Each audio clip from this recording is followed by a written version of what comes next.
ਕਿਹੜੇ ਚੈਨਲ ਤੇ? NRI ਹੈ NRI ਇਹਨਾਂ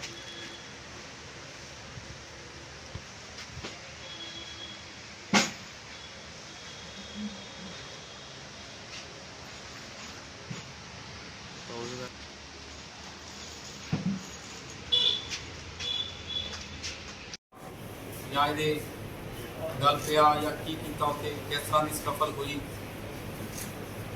ਟੈਸਟ ਵਿੱਚ ਆਇਆ, ਇਹਨੇ ਕਿਸ ਵਜ੍ਹਾ ਕਰਕੇ ਉਹਨੂੰ ਸਾਹਮਣੇ ਨਹੀਂ ਆਇਆ। ਸਰ ਇਹ ਜਿਹੜਾ ਆਈਡੀਆ ਇਹਦੇ ਕੋਲ ਹੈਗਾ ਸੀ, ਇਹਨੇ ਹਾਲੇ ਤੱਕ ਚਲੋ ਪੁੱਛ ਗਿੱਛ ਹਾਲੇ ਬਾਕੀ ਆ। ਇਹ ਇਹਦੇ ਘਰਦਿਆਂ ਕੋਲੇ, ਰੰਜਨ ਦੇ ਘਰਦਿਆਂ ਕੋਲੇ ਕੁਝ ਰਕਮ ਪਈ ਹੈ ਜੋ ਇਹ ਹਥਿਆ ਸਕਦਾ। ਜਿਹੜੇ ਸਾਡੇ ਕੋਲੇ ਕਲੂ ਹੈ ਉਹਦੇ ਆਧਾਰ ਤੇ ਅਸੀਂ ਇਹ ਕਹਿ ਸਕਦੇ ਹਾਂ ਕਿ ਅਸੀਂ ਬਹੁਤ ਕੌਨਫੀਡੈਂਟ ਹਾਂ ਇਹਨਾਂ ਨੂੰ, ਪਰ ਅਸੀਂ ਬਹੁਤ ਕੌਨਫੀਡੈਂਟ ਹਾਂ ਕਿ ਉਹਨਾਂ ਨੂੰ ਅਸੀਂ ਨੈਪ ਕਰ ਦਾਂਗੇ। ਇਸ ਲਗਾਤਾਰ ਮਾੜੇ ਅੰਸਰਾਂ ਦੇ ਖਿਲਾਫ ਪਿੱਛੇ ਆਇਆ ਯਾਰ ਮੈਂ ਆਪਣਾ ਕੰਮ ਕਰਦਾ ਵਾ, ਤੂੰ ਆਪਣਾ ਕਰ। ਫੜ ਜਾ ਫਿਰ ਆਹੋ ਲਾਇਓ ਭਾਈ ਉਹ ਯਾਰ ਮੈਂ ਪਿੱਛੇ ਖਲੋਤਾ ਹੱਥ ਅੱਗੇ ਕਰੀ ਜਾਂਦੇ ਟੱਕਣ ਭਾਈ ਖਿਲਾ ਰਹੇ ਉੱਤੇ ਖਲਾਰੋ ਵੀਰ ਜੀ ਖਲਾਰੋ ਸਾਇਆ ਦੂਰ ਹੋ ਜਾਓ ਕੀ ਕਰਦੇ ਨੇ ਤੁਸੀਂ ਬਦਤਮੀਜੀ ਬੜੀ ਦਿਖਾਉਂਦੇ ਆ ਦੂਰ ਹੋ ਜਾਓ ਯਾਰ ਉਹਨੇ ਕਿਹੜਾ ਭੱਜਣਾ ਚਲੋ ਭਾਈ ਲਿਆਓ ਆਪਣਾ ਕੰਮ ਨਾ ਕੰਮ ਕਰਿਆ ਕਰ ਕਰਨਾ ਮੈਂ ਆਪਣੇ ਨਾਲ ਕਰ। ਤਰਾਈਓ ਲਾਇਓ ਥਾਣਾ ਬੀ ਡਿਵੀਜ਼ਨ ਅੰਮ੍ਰਿਤਸਰ ਸਿਟੀ ਦੀ ਜੂਰਿਸਡਿਕਸ਼ਨ ਦੇ ਵਿੱਚ ਇੱਕ ਕਿਡਨੈਪਿੰਗ ਤੇ ਕਤਲ ਦਾ ਮਾਮਲਾ ਨੋਟਿਸ ਦੇ ਵਿੱਚ ਆਇਆ, ਜਿਸ ਵਿੱਚ ਇੱਕ 11 ਸਾਲ ਦਾ ਬੱਚਾ ਆਪਣੇ ਭਰਾ ਨੂੰ ਮਿਲਣ ਵਾਸਤੇ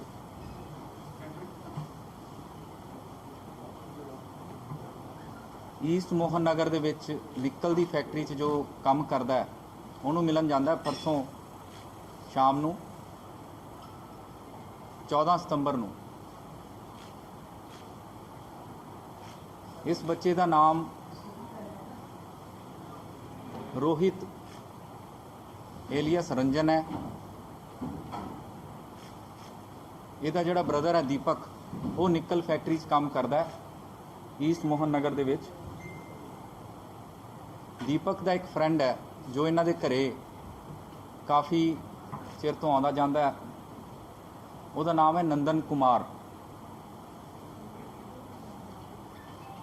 ਬਿਹਾਰ ਦੇ ਰਹਿਣ ਵਾਲਾ ਹੈ,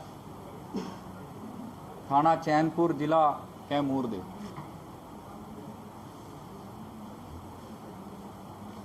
ਫੈਕਟਰੀ ਤੋਂ ਨੰਦਨ ਕੁਮਾਰ ਰੋਹਿਤ ਏਲੀਅਸ ਰੰਜਨ ਨੂੰ ਬਹਿਲਾ ਫੁਸਲਾ ਕੇ ਲੈ ਜਾਂਦਾ, ਕਿਉਂਕਿ ਇੱਕ ਦਿਨ ਪਹਿਲਾਂ ਜਦੋਂ ਇਹ ਸਾਰੇ ਇਕੱਠੇ ਹੋਏ ਸੀ ਇਹਨਾਂ ਦੇ ਘਰ ਦੇ ਵਿੱਚ ਇਹਨੂੰ ਪਤਾ ਲੱਗਿਆ ਸੀ ਕਿ 4 ਲੱਖ ਰੁਪਇਆ ਸ਼ਾਇਦ ਇਹਦੇ ਕੋਲੇ, ਇਹਦੇ ਬ੍ਰਦਰ ਕੋਲੇ ਜਾਂ ਇਹਦੇ ਫਾਦਰ ਕੋਲੇ ਜੋ ਕਿ ਲੇਬਰ ਦਾ ਕੰਮ ਕਰਦਾ, 4 ਲੱਖ ਰੁਪਇਆ ਕੈਸ਼ ਪਿਆ ਜੋ ਕਿ ਉਹਨਾਂ ਨੇ ਇਹਨੂੰ ਦੱਸਿਆ। ਤੇ ਇਹਦੀ ਨਜ਼ਰ ਇਹ ਸੀ ਕਿ ਕਿਸੇ ਤਰੀਕੇ ਨਾਲ ਮੈਨੂੰ ਉਹ ਪੈਸਾ ਮਿਲੇ, ਕਿਡਨੈਪ ਕਰਕੇ ਫਿਰੌਤੀ ਮੰਗ ਕੇ ਹੋ ਸਕਦਾ ਹੈ। ਇਹਨੂੰ ਇਹ ਸੀ ਕਿ ਮੈਨੂੰ 4 ਲੱਖ ਰੁਪਇਆ ਮਿਲ ਜਾਵੇ। ਇਸ ਲਾਲਚ ਵਿੱਚ ਆ ਕੇ ਨੰਦਨ ਕੁਮਾਰ ਨੇ ਰੋਹਿਤ ਨੂੰ ਕਿਡਨੈਪ ਕੀਤਾ, ਬਹਿਲਾ ਫੁਸਲਾ ਕੇ ਲੈ ਗਿਆ। 2 ਦਿਨ ਪਹਿਲਾਂ ਇਹਨੇ ਇੱਕ ਰੂਮ ਕਿਰਾਏ ਤੇ ਲਿਆ ਸੀ ਗੁਰਮੀਤ ਨਗਰ ਦੇ ਵਿੱਚ, ਇੱਕ ਰੂਮ ਕਿਰਾਏ ਤੇ ਲਿਆ ਇਹਨੇ। ਉਸ ਰੂਮ 'ਚ ਲੈ ਗਿਆ ਇਹਨੂੰ ਸ਼ਾਮ ਨੂੰ ਤਕਰੀਬਨ 5:30-6 ਵਜੇ। ਉੱਥੇ ਇਹਦਾ ਮੂੰਹ ਘੁੱਟਿਆ, ਗਲਾ ਘੁੱਟਿਆ,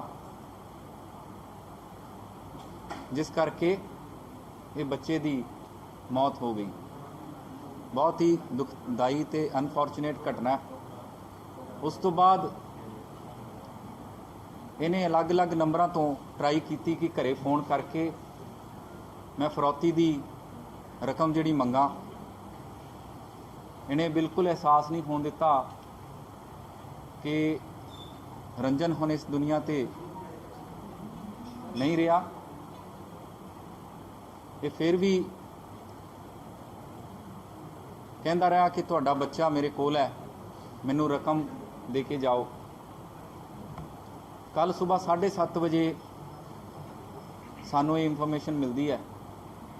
15 ਸਤੰਬਰ ਨੂੰ ਮਿਲੀ ਇਹ ਇਨਫੋਰਮੇਸ਼ਨ ਸਵੇਰ 7:30 ਵਜੇ ਦੇ ਕਰੀਬ। ਉਸ ਤੋਂ ਬਾਅਦ ਇਹਦੇ ਤੇ ਕਾਰਵਾਈ ਕਰਨੀ ਸ਼ੁਰੂ ਕੀਤੀ ਤਾਂ ਇਹ ਜਿਹੜਾ ਕਿਡਨੈਪਰ ਹੈ ਨੰਦਨ, ਉਹਨੂੰ ਆਇਡੈਂਟੀਫਾਈ ਕਰ ਲਿਆ। ਇਸ ਵਿੱਚ ਥਾਣਾ ਬੀ ਡਿਵੀਜ਼ਨ ਪੁਲਿਸ ਨੇ, CIA ਦੀ ਟੀਮ ਨੇ, ਕੰਸਰਨਡ ACPs ਤੇ ADCPs ਨੇ ਚੰਗਾ ਕੰਮ ਕੀਤਾ। ਉਹਨੂੰ ਆਇਡੈਂਟੀਫਾਈ ਕੀਤਾ। ਆਇਡੈਂਟੀਫਾਈ ਕਰਕੇ ਜਦੋਂ ਉਹਨੂੰ ਸ਼ਾਮ ਨੂੰ ਨੈਬ ਕੀਤਾ, ਉਹਨੂੰ ਐਪਰੀਹੈਂਡ ਕੀਤਾ ਤਾਂ ਇਹਨੇ ਦੱਸਿਆ ਕਰਤਾ। ਫਿਰ ਇਹਨੇ ਦੱਸਿਆ ਕਿ ਮੈਂ ਉਹਦਾ ਮੂੰਹ ਤੇ ਉਹਦਾ ਗਲਾ ਘੁੱਟਣ ਤੋਂ ਬਾਅਦ ਇੱਕ ਬੋਰੀ ਦੇ ਵਿੱਚ ਉਹਨੂੰ ਪਾ ਕੇ ਇੱਕ ਰਿਕਸ਼ਾ ਇਹਨੇ ਕੀਤਾ, ਇੱਕ ਬੋਰੀ ਲਿਆਂਦੀ। ਬੋਰੀ ਦੇ ਵਿੱਚ ਉਹਦੀ ਜਿਹੜੀ ਲਾਸ਼ ਹੈ ਬੱਚੇ ਦੀ, ਉਹਨੂੰ ਬੰਨ੍ਹ ਕੇ ਪੈਕ ਕਰਕੇ ਸੁਲਤਾਨਵਿੰਡ ਕਨਾਲ ਦੇ ਵਿੱਚ ਜਾ ਕੇ ਇਹਨੇ ਰੋੜ ਦਿੱਤਾ। ਉੱਥੋਂ ਤਕਰੀਬਨ 100-150 ਮੀਟਰ ਦੀ ਦੂਰੀ ਤੇ ਜਿਹੜੀ ਉਹ ਲਾਸ਼ ਹੈ ਉਹ ਅੱਗੇ ਨੂੰ ਵਗ ਗਈ। ਇਹਦੀ ਨਿਸ਼ਾਨਦੇਹੀ ਇਹਨੇ ਕਰਵਾਈ। ਕੱਲ ਸਾਰੀ ਰਾਤ ਸਾਡੀ ਟੀਮ ਜਿਹੜੀ ਹੈ ਉਹ ਇਹਦੇ ਤੇ ਲੱਗੀ ਰਹੀ। ADCP D Sahib, ADCP 3, the concerned police officers including SHO ਸਾਹਿਬ ਸਾਰੇ ਇਹਦੇ ਤੇ ਲੱਗੇ ਰਹੇ। ਅੱਜ ਸਵੇਰ ਉਹ ਬੱਚੇ ਦੀ ਲਾਸ਼ ਜਿਹੜੀ ਹੈ ਉਹ ਰਿਕਵਰ ਹੋਈ।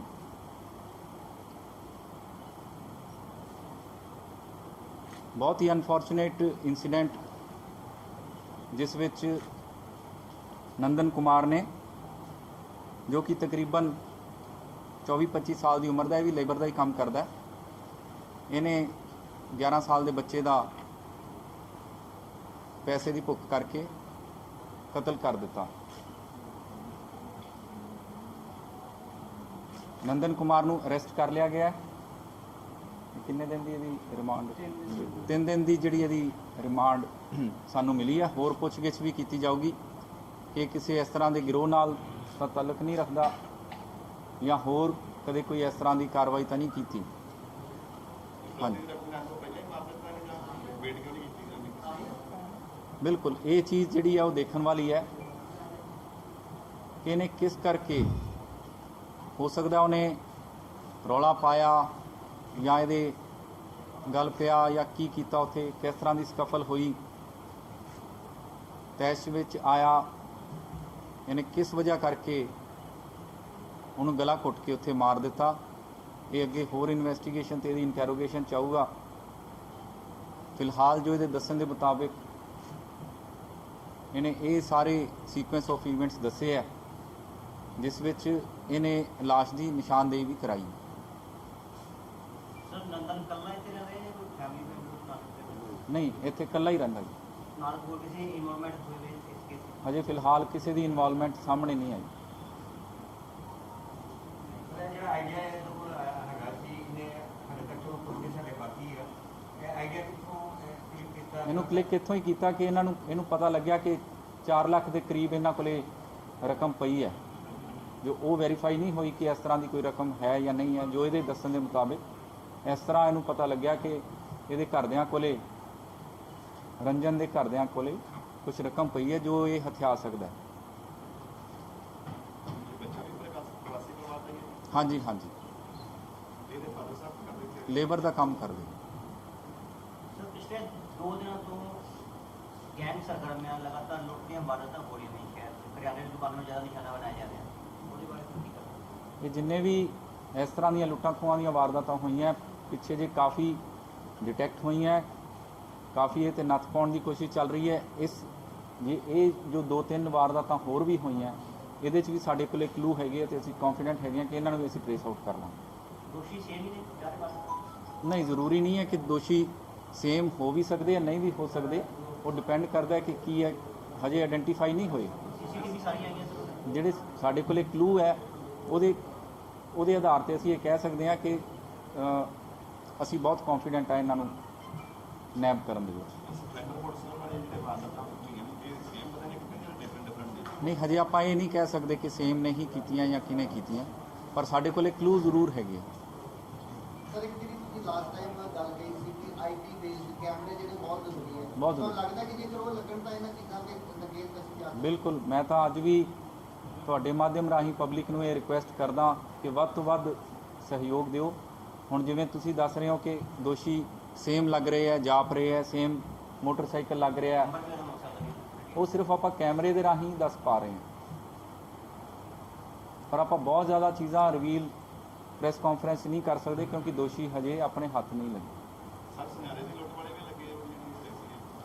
ਉਹਦੇ ਤੇ ਕੋਸ਼ਿਸ਼ ਜਾਰੀ ਹੈ ਤੇ ਉਹਦੇ 'ਚ ਬਹੁਤ ਸਾਡੇ ਕੋਲ ਕਲੂਜ਼ ਉਹਦੇ ਤੇ ਵੀ ਹੈਗੇ ਆ। ਹੁਣ ਦੇਖੋ ਇਹ 'ਚ ਟਾਈਮ ਲਾਈਨ ਨਹੀਂ ਕੋਈ ਦਿੱਤੀ ਜਾ ਸਕਦੀ, ਪਰ ਅਸੀਂ ਬਹੁਤ ਕੌਨਫੀਡੈਂਟ ਹਾਂ ਕਿ ਉਹਨਾਂ ਨੂੰ ਅਸੀਂ ਨੈਬ ਕਰ ਲਾਂਗੇ। ਇਸ ਤੋਂ ਇਲਾਵਾ ਇੱਕ ਹੋਰ ਉਪਰਾਲਾ ਜੋ ਕਿ ਆਪਾਂ ਕਰ ਰਹੇ ਹਾਂ, ਲਗਾਤਾਰ ਮਾੜੇ ਅਨਸਰਾਂ ਦੇ ਖਿਲਾਫ ਜੋ ਕਿ ਮੁਹਿੰਮ ਚੱਲੀ ਹੈ, ਉਹਦੇ 'ਚ ਇੱਕ ਹੋਰ ਉਪਰਾਲਾ ਵੀ ਕਰ ਰਹੇ ਹਾਂ ਇਹ ਕਾਫੀ ਇੰਪੋਰਟੈਂਟ ਹੈ। ਇਹਦੇ ਵਿੱਚ ਇਹ ਹੈ ਕਿ ਜਿੰਨੇ ਵੀ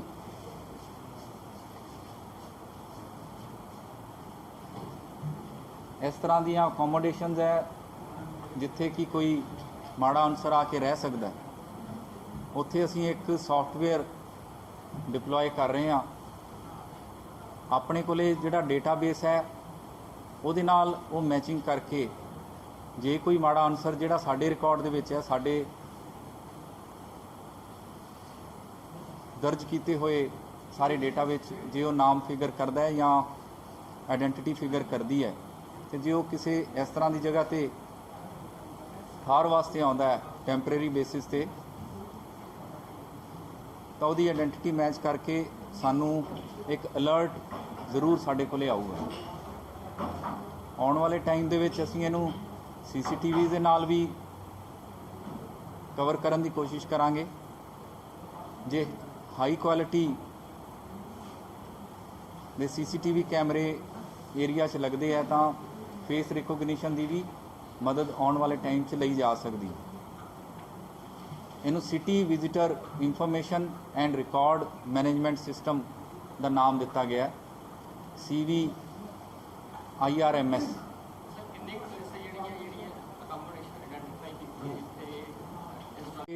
ਜੇ ਮੈਂ ਗੱਲ ਕਰਾਂ ਤਾਂ ਆਲਮੋਸਟ ਪੌਣੇ 200 ਦੇ ਕਰੀਬ ਅਸੀਂ ਇਹਨੂੰ ਪਾਇਲਟ ਬੇਸਿਸ ਤੇ ਅਕੋਮੋਡੇਸ਼ਨਸ ਨੂੰ ਅਸੀਂ ਕਵਰ ਕਰ ਚੁੱਕੇ ਹਾਂ ਟ੍ਰਾਇਲ ਬੇਸਿਸ ਤੇ। ਜੇ ਕੋਈ ਮਾੜਾ ਅਨਸਰ ਜੋ ਸਾਡੇ ਰਿਕਾਰਡ ਦੇ ਹਿਸਾਬ ਨਾਲ ਮਾੜਾ ਹੈ ਤੇ ਸਾਨੂੰ ਪਤਾ ਲੱਗਣਾ ਚਾਹੀਦਾ ਕਿ ਉਹ ਸਿਟੀ ਦੇ ਵਿੱਚ ਐਂਟਰ ਕੀਤਾ ਹੈ, ਤਾਂ ਇਸ ਸੌਫਟਵੇਅਰ ਦੀ ਮਦਦ ਦੇ ਨਾਲ, ਇਸ ਟੈਕਨੋਲੋਜੀ ਦੀ ਮਦਦ ਦੇ ਨਾਲ ਉਹ ਮੈਚਿੰਗ ਕਰਕੇ ਸਾਨੂੰ ਅਲਰਟ ਜ਼ਰੂਰ ਆਊਗਾ। ਇਹਦੇ 'ਚ ਅਸੀਂ ਇਹ ਜ਼ਰੂਰ ਚਾਹੁੰਦੇ ਹਾਂ ਕਿ ਜਿੱਥੇ ਜਿੱਥੇ ਇਸ ਤਰ੍ਹਾਂ ਦੀਆਂ ਰਿਹਾਇਸ਼, ਇਸ ਤਰ੍ਹਾਂ ਦੀਆਂ ਅਕੋਮੋਡੇਸ਼ਨਸ ਅਵੇਲੇਬਲ ਹੈ, ਉਹ ਸਾਰੀਆਂ ਸੰਸਥਾਵਾਂ, ਆਰਗੇਨਾਈਜੇਸ਼ਨਸ ਤੇ ਹੌਸਪਿਟੈਲਿਟੀ ਦੀ ਜਿਹੜੀ ਇੰਡਸਟਰੀ ਹੈ ਉਹ ਸਾਡੇ ਨਾਲ ਕੋਆਪਰੇਟ ਕਰੇ।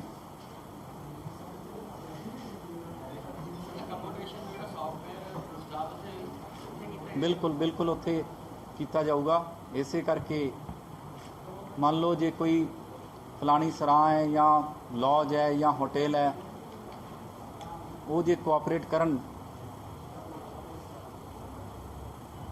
ਉੱਥੋਂ ਦੇ ਡੇਟਾ ਦੇ ਹਿਸਾਬ ਨਾਲ ਜੇ ਸਾਡਾ ਡੇਟਾ ਮੈਚ ਖਾਂਦਾ ਹੈ, ਜੇ ਉਹ ਫਲਾਣਾ ਆਨਸਰ ਉੱਥੇ ਆਉਂਦਾ ਹੈ, ਸਾਨੂੰ ਅਲਰਟ ਇਮੀਡੀਏਟਲੀ ਆਉਣਾ ਕਰਾਂਗੇ ਜੀ। ਸਰ ਇੱਕ ਸਭ ਤੋਂ ਜਿਹੜੀ ਇੰਪੋਰਟੈਂਟ ਚੀਜ਼ ਹੈ ਕਿ ਬਹੁਤ ਸਾਰੇ ਲੋਕ ਬਾਹਰੋਂ ਆ ਕੇ ਕਿਰਾਏ ਤੇ ਵੀ ਰਹਿੰਦੇ ਨੇ, ਬਹੁਤ ਸਾਰੇ ਕ੍ਰਾਈਮ ਦੇ ਕੇਸਾਂ ਹੁੰਦੇ ਤਾਂ ਕਿਸੇ ਦੀ ਪੁਲਿਸ ਵੈਰੀਫਿਕੇਸ਼ਨ ਜਿਹੜੀ ਹੈ ਉਹ ਸਾਹਮਣੇ ਆਉਂਦਾ ਕਿ ਨਹੀਂ ਕਰਵਾਈ ਜਾਂਦੀ, ਉਹਨੂੰ ਇੰਸ਼ੋਰ ਕਰਨ ਦੇ ਦੇਖੋ ਮੈਂ ਤੁਹਾਨੂੰ ਅਗਲੀ ਗੱਲ ਇਸੇ ਦੇ ਵਿੱਚ ਹੀ ਇਹ ਦੱਸ ਰਿਹਾ। ਇਹਦੇ ਵਿੱਚ 2-3 ਤਰ੍ਹਾਂ ਦੇ ਆਪਣੇ ਕੋਲੇ ਉਪਰਾਲੇ ਆ CVIRMS ਦੇ ਵਿੱਚ। ਇੱਕ ਤਾਂ ਜਿਹੜੀ ਮੈਂ ਅਕੋਮੋਡੇਸ਼ਨ ਦੀ ਗੱਲ ਕਰ ਲਈ, 1-2 ਦਿਨ ਵਾਸਤੇ ਕੋਈ ਆਇਆ, ਠਾਰ ਵਾਸਤੇ ਆਇਆ, ਚਲਾ ਗਿਆ ਅੱਗੇ, ਹੋ ਸਕਦਾ ਉਹਨੇ ਕੋਈ ਵਾਰਦਾਤ ਕਰਨੀ ਹੋਵੇ ਜਾਂ ਕਿਸੇ ਤਰ੍ਹਾਂ ਦੀ। ਇਸ ਤੋਂ ਇਲਾਵਾ ਇਸੇ ਵਿੱਚ ਹੀ ਇਸ ਪੋਰਟਲ ਦੇ ਵਿੱਚ ਇੱਕ ਪ੍ਰੋਵੀਜ਼ਨ ਹੈ ਜਿਹੜਾ ਕਿ ਟੈਨੈਂਟ ਵੈਰੀਫਿਕੇਸ਼ਨ ਵਾਲਾ ਵੀ। ਜਦੋਂ ਵੀ ਕੋਈ ਟੈਨੈਂਟ ਕਿਸੇ ਲੈਂਡਲॉर्ड ਕੋਲੇ ਆਉਂਦਾ ਹੈ ਜਾਂ ਕੋਈ PG ਵਾਸਤੇ ਆਪਣਾ ਨਾਮ ਰਜਿਸਟਰ ਕਰਾਉਂਦਾ ਹੈ, ਪੇਇੰਗ ਗੈਸਟ ਦੇ ਤੌਰ ਤੇ ਰਹਿੰਦਾ ਹੈ, ਉਸ ਵੇਲੇ 5-6 ਕਾਲਮਸ ਹੈਗੇ ਆ। ਜਿਹੜਾ ਉਹ ਪੇਇੰਗ ਗੈਸਟ ਦਾ ਮਾਲਕ ਹੈ, PG ਦਾ ਮਾਲਕ ਹੈ, ਉਹ ਕੰਸਰਨਡ ਟੈਨੈਂਟ ਦਾ ਜਾਂ PG ਦਾ ਉਹ 'ਚ ਬਾਇਓਡਾਟਾ ਫੀਡ ਕਰਦਾ। 1 ਮਿੰਟ 1.5 ਮਿੰਟ ਦਾ ਜੋ ਉਹਦੇ 'ਚ ਵਕਤ ਲੱਗਦਾ, ਉਹ ਕਰਕੇ ਜਦੋਂ ਹੀ ਇਹਨੂੰ ਅਪਲੋਡ ਕਰਦਾ ਉਹ ਸਾਡੇ ਸਰਵਰ ਦੇ ਉੱਪਰ ਆਉਂਦਾ। ਫਿਰ ਉਹ ਬਾਅਦ ਦੇ ਵਿੱਚ ਜੇ ਸਾਡੇ ਡੇਟਾ ਦੇ ਹਿਸਾਬ ਨਾਲ ਕੋਈ ਮਾੜਾ ਆਨਸਰ ਐਂਟਰ ਕੀਤਾ, ਉਸ ਡੇਟਾ ਦੇ ਨਾਲ ਮੈਚਿੰਗ ਕਰਕੇ ਫਿਰ ਉਹਨਾਂ ਨੂੰ ਇਹ ਵੀ ਦੱਸਿਆ ਜਾ ਸਕਦਾ, ਉਹਨਾਂ ਨੂੰ ਅਲਰਟ ਕੀਤਾ ਜਾ ਸਕਦਾ ਕਿ ਇਹ ਕ੍ਰਿਮੀਨਲ ਬੰਦਾ ਤੁਹਾਡੀ ਜਿਹੜੀ ਅਕੋਮੋਡੇਸ਼ਨ 'ਚ ਉਹ ਐਂਟਰ ਕੀਤਾ ਜਾਂ ਟੈਨੈਂਟ ਜਾਂ PG ਬਣਨ ਦੀ ਕੋਸ਼ਿਸ਼ ਕਰ ਰਿਹਾ। ਜਦੋਂ ਇਹਦੀ ਅਵੇਅਰਨੈਸ ਚਾਰੇ ਪਾਸੇ ਫੈਲ ਗਈ ਤਾਂ ਉਹਦੇ ਨਾਲ ਇੱਕ ਡੈਟਰੈਂਸ ਵੀ ਰਹੂਗਾ। ਕੋਈ ਮਾੜਾ ਬੰਦਾ ਸ਼ਹਿਰ ਦੇ ਵਿੱਚ ਆਉਣ ਤੇ ਇੱਥੇ ਠਹਿਰਨ ਦੇ ਵਿੱਚ ਗੁਰੇਜ਼ ਵੀ ਕਰੂਗਾ। ਦੇਖੋ ਇਹ ਜਿਹੜੀ ਚੀਜ਼ ਹੈ, ਸਭ ਤੋਂ ਪਹਿਲਾਂ ਸਰਵੇ ਕਰਨਾ ਕਿ ਕਿੱਥੇ ਕਿੱਥੇ ਕਿਰਾਏ ਤੇ ਕੋਈ ਰਹਿ ਰਿਹਾ, ਪਲੱਸ ਕਿੱਥੇ ਇਸ ਤਰ੍ਹਾਂ ਦੀਆਂ ਅਕੋਮੋਡੇਸ਼ਨ ਹੈ। ਪੂਰਾ ਸਰਵੇ ਕਰਕੇ ਲਿਸਟ ਤਿਆਰ ਕਰਕੇ ਥਾਣਿਆਂ ਨੂੰ ਉਹ ਲਿਸਟ ਵੰਡ ਕੇ, ਜਿਹੜੇ ਲੋਕਲ VPOs ਆ ਉਹਨਾਂ ਨੂੰ ਲਿਸਟ ਵੰਡ ਕੇ ਉਹ ਆਪਣੇ ਆਪਣੇ ਏਰੀਆ ਦੇ ਵਿੱਚ ਦੇਖਣਗੇ ਕਿ ਕਿੱਥੇ ਇਹ ਅਪਲੋਡਿੰਗ ਹੋਈ ਹੈ, ਕਿੱਥੇ ਨਹੀਂ ਹੋਈ। ਉਹਨਾਂ ਨੂੰ ਅਵੇਅਰਨੈਸ ਵੀ ਜਨਰੇਟ ਕਰਨਗੇ ਤੇ ਅਸੀਂ ਉਹਨਾਂ ਨੂੰ ਨੋਟਿਸ ਵੀ ਦੇਵਾਂਗੇ। ਉਹਦੇ ਨਾਲ ਜਿਹੜਾ ਸਿਟੀ ਦਾ ਮਾਹੌਲ ਉਹ ਚੰਗਾ ਬਣਾਉਣ ਦਾ ਉਪਰਾਲਾ ਆਪਾਂ ਕਰ ਸਕੀਏ। ਦੇਖੋ ਇਹਦੇ ਵਿੱਚ ਮੈਂ ਤੁਹਾਨੂੰ ਪਹਿਲਾਂ ਦੱਸਿਆ ਕਿ ਅਸੀਂ CCTV ਆਉਣ ਵਾਲੇ ਟਾਈਮ ਦੇ ਵਿੱਚ CCTV ਵੀ ਯੂਜ਼ ਕਰਾਂਗੇ। ਅੱਜ ਕੱਲ੍ਹ ਫੇਸ ਰਿਕੋਗਨੀਸ਼ਨ ਦਾ ਵੀ ਕਾਫੀ ਟੈਕਨੋਲੋਜੀਜ਼ ਜਿਹੜੀਆਂ ਉਹ ਆ ਰਹੀਆਂ, ਤਾਂ ਇਹ 360 ਡਿਗਰੀ ਜਿਹੜੇ ਉਪਰਾਲੇ ਆਪਾਂ ਕਰਾਂਗੇ ਤਾਂ ਕਿ ਆਪਣੇ ਵੱਲੋਂ ਕੋਈ ਕਸਰ ਨਾ ਰਹੇ। ਹਰ ਇੱਕ ਐਫਰਟ ਉਧਰ ਨੂੰ ਜਾਣਾ ਚਾਹੀਦਾ ਹੈ ਕਿ ਮਾੜਾ ਬੰਦਾ ਆਉਣ ਤੋਂ ਡਰੇ ਜਾਂ ਕੋਈ ਵਾਰਦਾਤ ਕਰਨ ਤੋਂ ਡਰੇ ਨਹੀਂ। ਇਹਦੇ ਵਿੱਚ ਕਈ ਚੀਜ਼ਾਂ ਹੈਗੀਆਂ। ਆਉਣ ਵਾਲੇ ਟਾਈਮ 'ਚ ਇਸ ਤਰ੍ਹਾਂ ਦੀ ਟੈਕਨੋਲੋਜੀ ਵੀ ਆਉਣ ਦੇ ਚਾਂਸਿਸ ਹੈਗੇ ਆ ਤੇ ਅਸੀਂ ਉਹਦਾ ਉਪਰਾਲਾ ਵੀ ਕਰਾਂਗੇ। ਅਸੀਂ ਕੋਈ ਨਹੀਂ ਚਾਹੁੰਦੇ ਕਿ ਕਿਸੇ ਤਰ੍ਹਾਂ ਦਾ ਲੂਪ ਹੋਲ ਰਵੇ। ਜਿਵੇਂ ਜਿਵੇਂ ਅੱਗੇ ਟੈਕਨੋਲੋਜੀ ਇਵੋਲਵ ਹੋਊਗੀ, ਇਹ ਇੱਕ ਫਸਟ ਸਟੈਪ ਹੈ, ਇਹਨੂੰ ਅੱਗੇ ਇਵੋਲਵ ਕਰਦੇ ਰਵਾਂਗੇ। ਜਿਸ ਤਰ੍ਹਾਂ ਦੀ ਨਵੀਂ ਟੈਕਨੋਲੋਜੀ ਆਉਂਦੀ ਰਹੀ ਉਹ ਵੀ ਤੁਹਾਨੂੰ ਇਨਫੋਰਮ ਕਰਦੇ ਰਵਾਂਗੇ। ਤਾਂ ਮੈਂ ਸਮਝਦਾ ਕਿ ਇਹਨੂੰ ਆਪਾਂ ਨੂੰ ਸਾਰਿਆਂ ਨੂੰ ਮਿਲ ਕੇ ਇਹਨੂੰ ਇਨਕਰੇਜ ਕਰਨਾ ਚਾਹੀਦਾ। ਇੱਕ ਪਾਸੇ ਆਪਾਂ ਇਹ ਕਹਿੰਦੇ ਆ ਕਿ ਸਿਟੀ ਦਾ ਮਾਹੌਲ ਸੁਖਾਵਾਂ ਰਵੇ, ਕੋਈ ਮਾੜਾ ਅਨਸਰ ਨਾ ਪਨਪੇ। ਇਹ ਜਿੰਨੇ ਵੀ ਇਨੀਸ਼ੀਏਟਿਵਸ ਤੇ ਮੇਜਰਸ ਹੈ ਇਹ ਉਸੇ ਡਾਇਰੈਕਸ਼ਨ ਵੱਲ ਨੂੰ ਹੀ ਲੈ ਕੇ ਜਾ ਰਹੇ। ਤਾਂ ਮੈਂ ਸਾਰਿਆਂ ਨੂੰ ਇਹ ਰਿਕੁਐਸਟ ਕਰਦਾ, ਪਬਲਿਕ ਐਟ ਲਾਰਜ ਨੂੰ ਰਿਕੁਐਸਟ ਕਰਦਾ ਕਿ ਇਹ ਸਾਨੂੰ ਸਹਿਯੋਗ ਦੇਣ। ਇਸ ਵਿੱਚ ਸੁਡਰਵਿਲੀ ਮੈਡਮ ਤੇ ਇਹਨਾਂ ਦੀ ਟੀਮ, ਸਾਡੇ ਜੁਆਇੰਟ CP, ਇਹਨਾਂ ਦੀ ਟੀਮ ਬਹੁਤ ਵੱਧ ਚੜ ਕੇ ਇਹ ਕੰਮ ਕਰ ਰਹੇ ਹੈ। ਕੰਸਰਨਡ ADCPs, ADCP 1, 2 ਤੇ 3 ਵੀ ਇਹਦੇ 'ਚ ਚੰਗਾ ਕੰਮ ਕਰ ਰਹੇ ਹੈ। ਕੰਸਰਨਡ SHOs ਵੀ ਚੰਗਾ ਕੰਮ ਕਰ ਰਹੇ ਹੈ। ਮੈਂ ਸਮਝਦਾ ਕਿ ਆਉਣ ਵਾਲੇ ਟਾਈਮ ਦੇ ਵਿੱਚ ਇਹਨੂੰ ਹੋਰ ਸਿਸਟਮੈਟਾਈਜ਼ ਕੀਤਾ ਜਾਊਗਾ। ਆਪਾਂ ਪਬਲਿਕ ਦੀ ਗੱਲ ਕੀਤੀ ਹੈ ਤਾਂ ਪਬਲਿਕ ਰਿਪਰੈਜ਼ੈਂਟੇਟਿਵਸ ਦੀ ਵੀ ਉਹਦੇ 'ਚ ਗੱਲ ਹੋ ਜਾਂਦੀ। ਤਾਂ ਮੈਂ ਸਮਝਦਾ ਕਿ ਅਸੀਂ ਸਾਰੇ ਪਬਲਿਕ ਰਿਪਰੈਜ਼ੈਂਟੇਟਿਵਸ ਨੂੰ ਵੀ ਇਹ ਰਿਕੁਐਸਟ ਕਰਾਂਗੇ ਕਿ ਸਾਡਾ ਸਹਿਯੋਗ ਦੇਣ। ਦੇਖੋ ਅਸੀਂ ਪੂਰੀ ਤਰ੍ਹਾਂ ਅਲਰਟ ਹੈਗੇ ਆ। ਸਿਟੀ ਪੁਲਿਸ ਬਹੁਤ ਜ਼ਿਆਦਾ ਚੌਕੰਨੀ ਹੈ ਇਸ ਚੀਜ਼ ਨੂੰ ਲੈ ਕੇ। ਇਹਦੇ ਸਾਵਧਾਨੀ ਜਿਹੜੀ ਵਰਤਣੀ ਹੈ ਉਹਦੇ ਰਿਗਾਰਡਿੰਗ ਪੰਜਾਬ ਪੁਲਿਸ ਵੱਲੋਂ ਵੀ ਹੈੱਡਕੁਆਟਰ ਵੱਲੋਂ ਵੀ ਆਲਮੋਸਟ ਮਹੀਨਾ ਪਹਿਲਾਂ ਇੱਕ ਅਲਰਟ ਜਾਰੀ ਕੀਤਾ ਗਿਆ ਸੀ ਤੇ ਅਸੀਂ ਫਿਰ ਤੋਂ ਇਹ ਰਿਕੁਐਸਟ ਕਰਦੇ ਹਾਂ ਕਿ ਇਹ ਜਿਹੜੀ ਸਾਜ਼ਿਸ਼ ਹੈ ਐਨੀਮੀ ਦੀ ਉਹਦੇ ਰਿਗਾਰਡਿੰਗ ਕਾਫੀ ਆਪਾਂ ਨੂੰ ਚੌਕੰਨੇ ਰਹਿਣ ਦੀ ਲੋੜ ਹੈ ਤੇ ਆਈ ਹੋਪ ਕਿ ਸਾਰੀ ਪਬਲਿਕ ਸਾਰੇ ਅਦਾਰੇ ਸਾਡਾ ਤੇ ਸਿਕਿਉਰਿਟੀ ਏਜੰਸੀਜ਼ ਦਾ ਸਾਥ ਦੇਣਗੇ। ਬਿਲਕੁਲ ਇਸੇ ਕਰਕੇ ਅਲਰਟ ਆਪਾਂ ਲਗਾਇਆ ਹੋਇਆ। ਬਿਲਕੁਲ ਅਸੀਂ ਹਾਈ ਅਲਰਟ ਦੇ ਵਿੱਚ ਇਹ ਦੇਖਦੇ ਹਾਂ ਕਿ ਨਾਕੇ ਹਮੇਸ਼ਾ ਚੌਕਸ ਰਹਿਣ ਤੇ ਐਕਸਟਰਾ ਸਿਕਿਉਰਿਟੀ ਦੀ ਜਾਂ ਫੋਰਸ ਦੀ ਜਿੱਥੇ ਜਿੱਥੇ ਲੋੜ ਹੈ, ਜ਼ਿਆਦਾਤਰ ਸਾਨੂੰ ਵਿਜ਼ੀਬਿਲਿਟੀ ਦੀ ਲੋੜ ਹੁੰਦੀ ਹੈ ਤੇ ਇਫੈਕਟਿਵ ਨਾਕਿਆਂ ਦੇ ਉੱਤੇ ਇਫੈਕਟਿਵ ਚੈਕਿੰਗ ਦੀ ਵਹੀਕਲ ਚੈਕਿੰਗ ਦੀ ਲੋੜ ਹੁੰਦੀ ਹੈ, ਫਰਿਸਕਿੰਗ ਦੀ ਲੋੜ ਹੁੰਦੀ ਹੈ, ਪਬਲਿਕ ਪਲੇਸਿਸ ਉੱਤੇ ਖਾਸ ਤੌਰ ਤੇ ਇਹਤਿਆਤ ਵਰਤਣ ਦੀ ਲੋੜ ਹੁੰਦੀ ਹੈ। ਇਸ ਕਰਕੇ ਅਸੀਂ ਇਹ ਵੀ ਰਿਕੁਐਸਟ ਕਰਦੇ ਹਾਂ ਕਿ ਜੇ ਕਿਸੇ ਨੂੰ ਕੋਈ ਇਸ ਤਰ੍ਹਾਂ ਦੀ ਵਸਤੂ ਵੀ ਨਜ਼ਰ ਆਉਂਦੀ ਹੈ ਜਿਹੜੀ ਕਿ ਸਸਪੀਸ਼ਨ ਜਾਂ ਸ਼ੱਕ ਰੇਜ਼ ਕਰਦੀ ਹੈ, ਉਹਦੇ ਰਿਗਾਰਡਿੰਗ ਵੀ ਸਾਨੂੰ ਇਨਫੋਰਮ ਕੀਤਾ ਜਾਵੇ। ਕੇਸਿਸ ਦੇ ਵਿੱਚ ਕਮਰਸ਼ੀਅਲ ਕੁਆਂਟੀਟੀ ਜਾਂ ਨਾਨ ਕਮਰਸ਼ੀਅਲ ਕੁਆਂਟੀਟੀ, ਉਹਦੇ ਵਿੱਚ ਪ੍ਰੋਪਰਟੀ ਫਰੀਜ਼ਿੰਗ ਆਰਡਰ ਦੀ ਗੱਲ ਹੈਗੀ ਹੈ। ਪ੍ਰੋਪਰਟੀ ਅਟੈਚਮੈਂਟ ਪੀਓਜ਼ ਦੀ ਅਸੀਂ ਸ਼ੁਰੂ ਕਰ ਰਹੇ ਹਾਂ। ਇਸ ਤੋਂ ਇਲਾਵਾ ਜਿਹੜੇ ਅਕਿਊਜ਼ਡ ਐਨਡੀਪੀਐਸ ਦੇ ਉਹਨਾਂ ਦੀ ਪ੍ਰੋਪਰਟੀ ਫਰੀਜ਼ ਵੀ ਕੀਤੀ ਜਾ ਰਹੀ ਹੈ। ਅੱਜ ਇੱਕ ਆਰਡਰ ਆਇਆ ਜੋ ਕਿ ਕੰਪੀਟੈਂਟ ਅਥਾਰਟੀ ਦਿੱਲੀ ਵੱਲੋਂ ਇਸ਼ੂ ਹੋਇਆ। ਇਹਦੇ ਵਿੱਚ Paramvir Singh alias Pamma son of Mohan Singh, ਇਹ ਪੈਰਿਸ ਐਵੀਨਿਊ ਕਰਕੇ ਜਿਹੜਾ ਇਲਾਕਾ ਹੈ ਛਾਟੇ ਦੇ ਵਿੱਚ, ਉੱਥੋਂ ਦੇ ਰਹਿਣ ਵਾਲਾ ਹੈ। ਇਹਦੇ ਤੇ 2 FIRs NDPS ਐਕਟ ਦੀਆਂ ਹੈਗੀਆਂ। ਇਹਦੇ ਤੋਂ ਰਿਕਵਰੀ ਆਲਮੋਸਟ 1.5 ਕਿਲੋ ਹੋ ਚੁੱਕੀ ਹੈ 2 FIRs ਨੂੰ ਮਿਲਾ ਕੇ। ਇਹਦੀ ਜਿਹੜੀ ਪ੍ਰਾਪਰਟੀ ਹੈ ਉਹ ਤਕਰੀਬਨ 19,40,000 ਦੀ ਜਿਹੜੀ ਪ੍ਰਾਪਰਟੀ ਹੈ ਉਹ ਇਹਦੇ ਵਿੱਚ ਫਰੀਜ਼ ਹੋਈ ਹੈ। ਅਸੀਂ ਇਹ ਰਿਕੁਐਸਟ ਕਰਦੇ ਹਾਂ ਕਿ ਜਿੰਨੇ ਵੀ ਇਸ ਤਰ੍ਹਾਂ ਦੇ ਮਾੜੇ ਅਨਸਰ ਹੈ ਜਾਂ ਡਰੱਗ ਸਮਗਲਰਜ਼ ਹੈ, ਪੈਡਲਰਜ਼ ਹੈ, ਉਹਨਾਂ ਦੀ ਰਿਗਾਰਡਿੰਗ ਵੀ ਸਾਨੂੰ ਇਨਫੋਰਮੇਸ਼ਨ ਦਿੱਤੀ ਜਾਵੇ ਤਾਂ ਕਿ ਉਹਨਾਂ ਨੂੰ ਵੀ ਅਸੀਂ ਨੱਥ ਪਾਈਏ, ਪਲੱਸ ਉਹਨਾਂ ਦੀ ਪ੍ਰਾਪਰਟੀ ਅਟੈਚਮੈਂਟ ਦੀ ਜਾਂ ਫਰੀਜ਼ ਕਰਨ ਦੀ ਵੀ ਗੱਲ ਕਰੀਏ।